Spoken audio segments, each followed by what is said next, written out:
Yo quiero hablar de los temas de concentraciones, operaciones de concentración.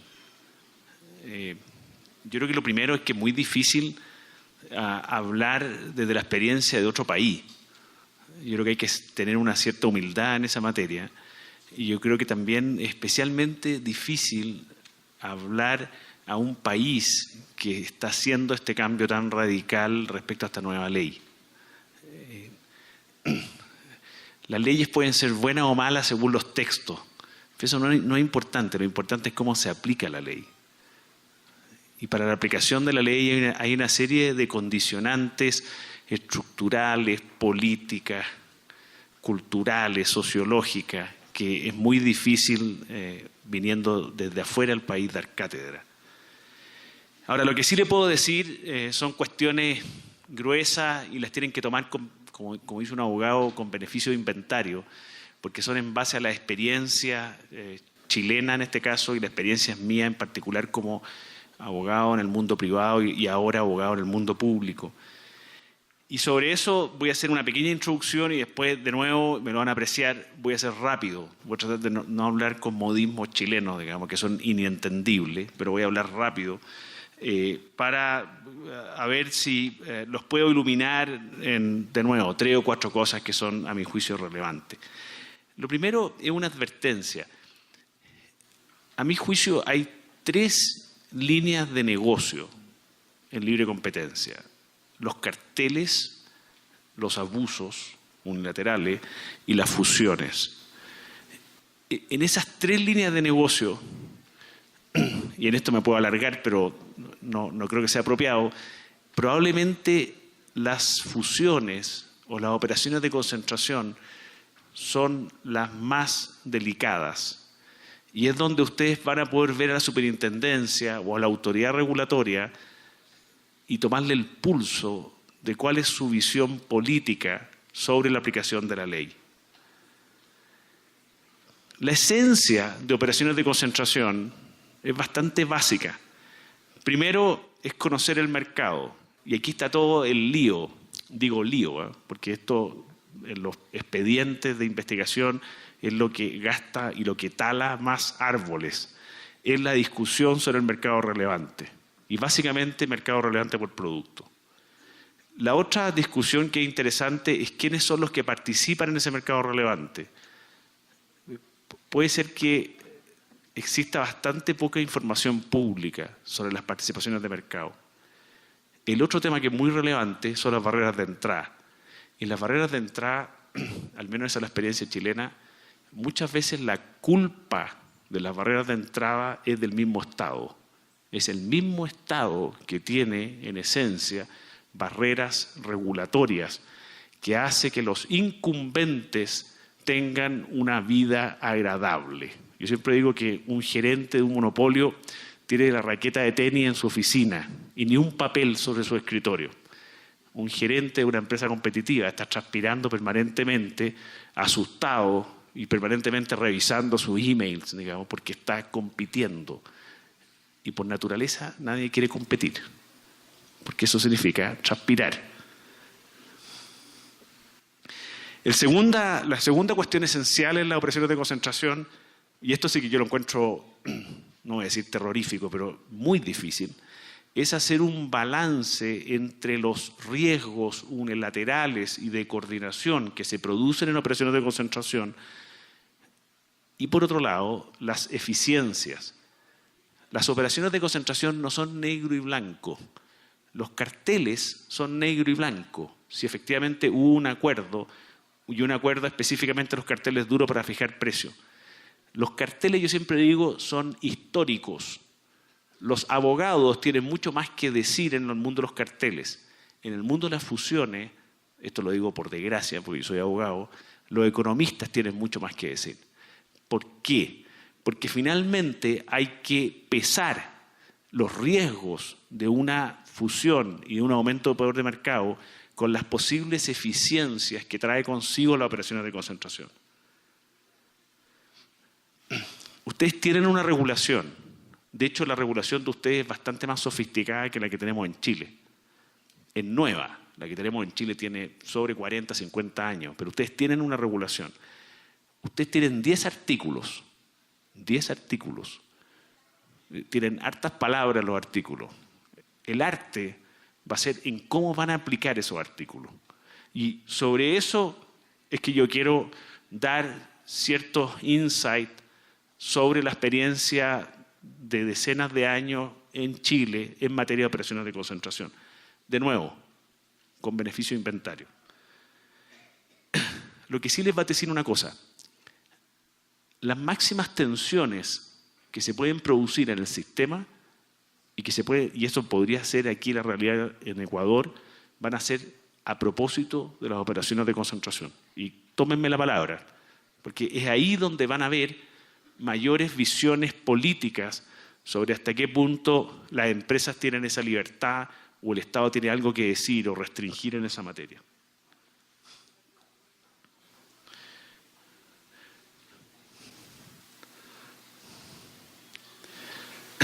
¿Qué son?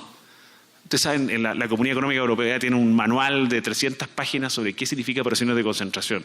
Ustedes tienen un artículo bastante nutrido. A mí a veces me asusta que tenga tantas ramas, digamos, un árbol, porque no se puede ver el tronco. Y cuando no se ve el tronco, se pierde la visión.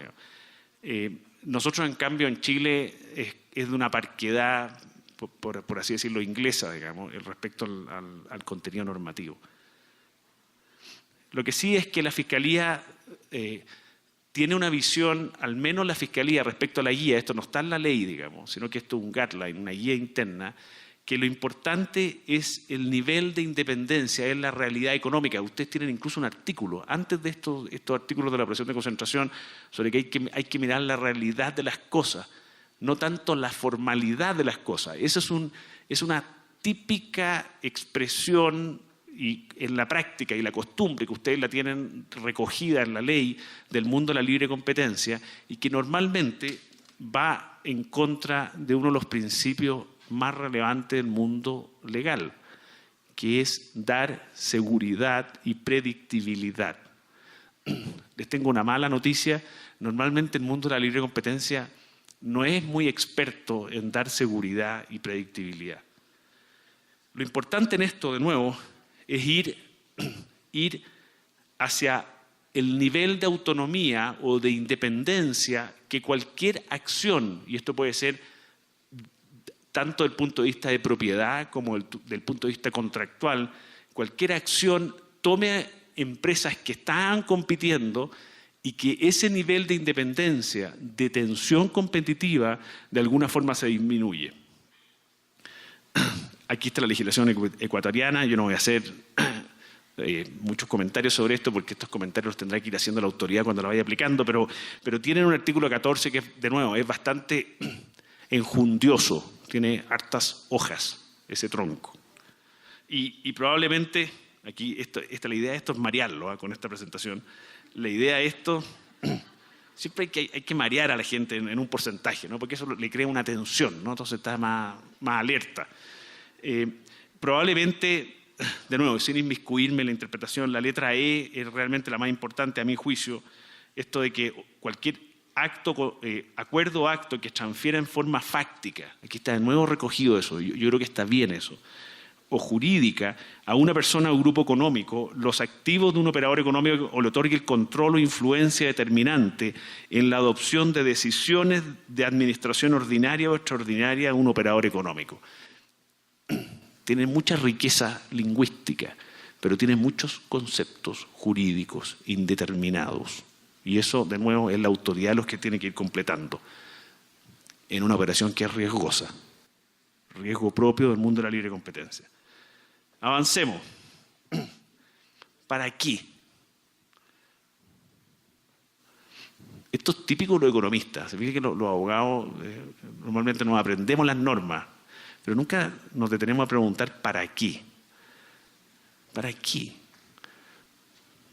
¿Para qué hay operaciones de concentración?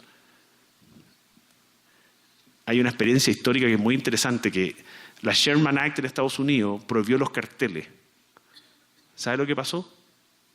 No tenían regulación en materia de operaciones de concentración. ¿Sabe lo que pasó? Las empresas se fusionaron. Si no tenían para qué cartelizarse, era más barato fusionarse. Y ahí vino la Clayton Act y después Scott Act, incluso la Clayton Act en 1914 y la Scott Act después, mucho tiempo después, donde estableció un sistema de control obligatorio. Bueno, hay muy buenas razones económicas para que existan operaciones de concentración. Alcanzar economías de escala o de ámbito, tamaño mínimo eficiente, reducir costos de transacción, alcanzar mayor acceso a crédito, adquirir patentes, know-how, alcanzar un tamaño que les permita competir internacionalmente, dejar una industria y adquirir poder de mercado.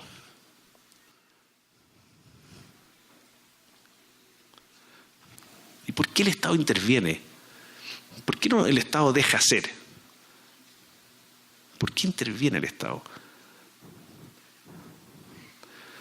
Si cuando interviene el Estado surge algo que es tan evidente, la falla del gobierno, la falla del Estado. Bueno, pueden haber múltiples razones. De hecho, yo creo que, de nuevo, la legislación de ustedes tiene bastante riqueza en eso. Protección de empresas nacionales, diseño de una determinada política industrial, protección del empleo, defensa de los derechos de accionistas minoritarios, mantener pluralidad de oferta, por ejemplo, respecto a medios de comunicación social, evitar que se puedan impedir, restringir o entorpecer la libre competencia o tender a hacerlo. Yo aquí hago una reflexión. Por mucho que a usted le guste bucear, andar en bicicleta y patinar, si usted se pone encima todos los utensilios, se pone un traje de goma, se pone los patines y después se sube a la bicicleta, probablemente no va a hacer nada bien, ni va a andar bien en bicicleta, ni va a poder patinar bien, ni menos va a poder bucear bien. Y en eso yo creo que hay que ser bien cuidadoso. Yo creo que el sistema chileno ha sido bien cuidadoso en que en las múltiples razones que puede tener el Estado para intervenir, al menos en la experiencia chilena se ha concentrado solo en los temas de libre competencia. La autoridad regulatoria de libre competencia es insensible a los temas del empleo, a los temas de la inflación, a los temas incluso de las microempresas, salvo que sea una suerte de maverick o alguien que efectivamente pueda desafiar los mercados.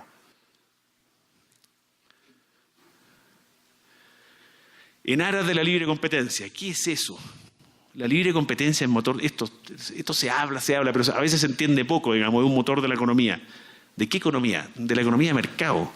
Si no hay economía de mercado, la libre competencia o la regulación de libre competencia es un costo para el mundo empresarial, que no tiene sentido, tiene un sentido mucho más limitado.